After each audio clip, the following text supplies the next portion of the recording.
مریم نواز کے صاحبزادے جنید صفدر اور شانزے علی رشتہ ازدواج میں منسلک۔ لاہور سابق وزیراعظم نواز شریف کے نواسے اور وزیر اعلیٰ پنجاب مریم نواز کے صاحبزادے جنید صفدر اور شانزے علی شادی کے بندھن میں بندھ گئے۔ نکاح چیئرمین اسلامی نظریاتی کونسل مفتی راغب نعیمی نے پڑھایا۔ حق مہر کی رقم صرف 1,25,000 روپے رکھی گئی۔ لاہور میں جنید صفدر کی شادی کی تقریبات جاری رہیں، جبکہ آج دلہے نے سہرا باندھا۔ بارات لاہور کے ایک نجی ہاؤسنگ سوسائٹی پہنچی۔ دلہے کی گاڑی کو گلاب کے پھولوں سے خوبصورتی سے سجایا گیا تھا۔ بھارت پھر بے نقاب، سنتاس معاہدے پہ امریکی جریدے کی پاکستانی موقف کی حمایت۔ اسلام آباد سنتاس معاہدے کے خلاف بھارت کی جانب سے اٹھائے گئے متنازع اور یک طرفہ اقدامات پہ عالمی سطح پر تشویش میں اضافہ ہو گیا ہے۔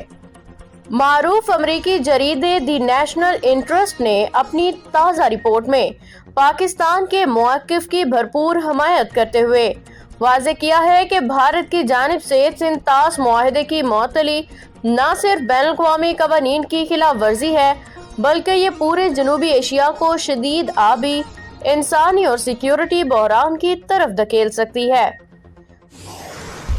غزہ بھر میں اسرائیلی حملے جاری، جنگ بندی کے باوجود درجنوں فلسطینی شہید۔ غزہ بھر میں صہیونی افواج کے حملے جاری ہیں۔ اسرائیل نے جنگ بندی کے باوجود درجنوں فلسطینی شہید کر دیے۔ عرب میڈیا کے مطابق جنگ بندی کے بعد اب تک 446 فلسطینی شہادتیں رپورٹ ہوئی ہیں۔ اکتوبر 2023 سے غزہ میں شہداء کی تعداد 71,353 ہو گئی۔ شدید سردی کے باعث ایک اور نومولود جان نے دم توڑ دیا۔ رواں موسم میں 7 بچوں سمیت 24 افراد جان کی بازی ہار چکے ہیں۔ عرب میڈیا کے مطابق اسرائیلی حملوں میں اب تک 1,71,548 فلسطینی زخمی ہو چکے ہیں۔ جنگ کے بعد غزہ کے انتظام کے لیے فلسطینی کمیٹی نے قاہرہ میں کام شروع کر دیا۔ شہریوں کے لیے مفت علاج، وزیر اعظم نے پروگرام کا اجرا کر دیا۔ اسلام آباد وزیر اعظم شہباز شریف نے اسلام آباد، آزاد جموں و کشمیر اور گلگت بلتستان کے شہریوں کے لیے وزیر اعظم صحت کارڈ پروگرام کا اجرا کرتے ہوئے کہا ہے کہ کمزور طبقے کا سہارا بننا ریاست کی ذمہ داری ہے۔ اے پی پی کے مطابق وزیر اعظم نے وزیر اعظم صحت کارڈ کی افتتاحی تقریب سے خطاب میں کیا۔